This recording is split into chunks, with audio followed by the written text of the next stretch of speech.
Alright guys, this is the chord that you've all been waiting for. This is the hardest basic chord out there.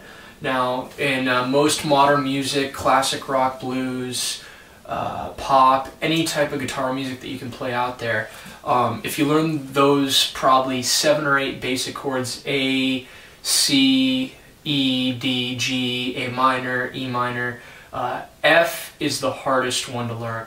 Now I'm going to show you some tricks on how to learning F. F is definitely the most complicated basic chord out there, but I'll show you some tricks, and this should actually help you learn it very fast and very easily with very minimal time spent banging your guitar up against the wall. So first off, this is an F chord, okay? You're going to take your pointer finger and sandwich it across the first fret at both the E and the B strings, okay? So right there. So both those strings right there. Your middle finger is going to go on the 2nd fret, the G string.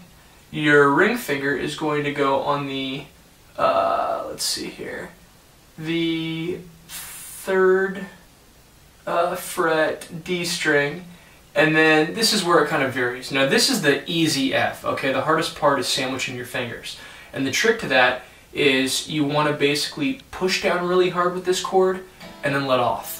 You know, mix your fingers around, take them away from the fretboard, then put them back on and push down really hard and let them off. And when you play this chord, this is complicated because this is the most basic version of F. And you can play this and get by just fine.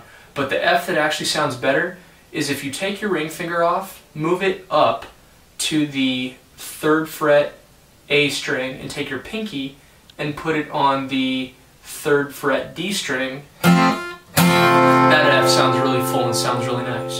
And the reason I'm sandwiching those 2 fingers there is because the best F that you can learn to play, and this is what you'll be getting to, this is what learning all these variations of F will get you to, is if you can sandwich it's called barring. If you can bar your whole finger across that 1st fret, that F sounds pretty awesome. It's full. I'm playing all 6 strings, and every single string is ringing. It sounds great.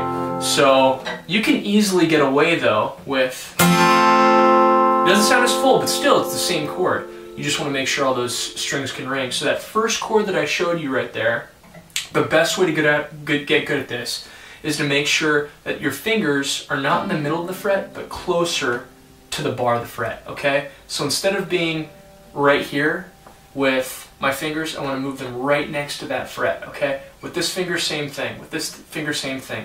I want to make sure that my fingers are coming down at a 90-degree angle on the string and not like that. A lot of people play like that, and it's going to sound like that. You want to come down at a 90-degree angle, okay? So that way your fingers don't hit any other strings and it doesn't mute them, okay?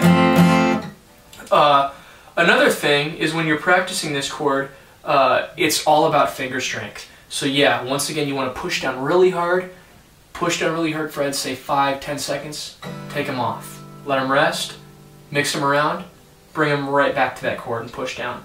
So this is the chord that I want you to first learn right here. It's 4 strings and you're only going to be hitting those 4 strings. If you want a little bit better F, if you get good at this one, move up to playing that 2nd F I showed you, where your ring finger is going to be on the 3rd fret A string and your pinky is going to be on the 3rd fret D string, and you're playing 5 strings. Okay? And then if you pass both those with ease, if you think you can do it, try this F, and this is the best F that you can possibly make. And that's taking your pointer finger, barring it across the whole 1st fret, taking your middle finger, keeping it exactly where it was on the 2nd fret G string, keeping these 2 fingers in the same place, your pinky and your ring finger on the 3rd fret, both A and D string, and then barring that finger across. That's it. And here's the trick, because this chord shape you're going to use a lot. So here's an F, here's a G, here's an A. So this gets used a lot later in learning guitar, but all you need to know right now is just that F. Here's the trick that a little preview for a barring lesson. When you're barring a chord, take your pointer finger and push it as far towards you as you can. That's going to make it a lot easier. If you do this, it's going to require too much strength. This actually gives you a decent amount of leverage, so you can hit every single one of those frets with just this finger by itself. A lot of people have problems when they have their finger too low on there, because your finger naturally has an indentation where it's not going, this part of your finger, this kind of like, here's a pad and here's a pad. Well, this area right here doesn't, I guess, push down on the strings as well as these two areas. So these strings that touch this area are going to get muted. So what you want to do is move it up. So this whole area right here is touching that whole first fret. That's the best trick that I can give you for that full F. But right now, all you got to learn is just this 4-string F. Okay.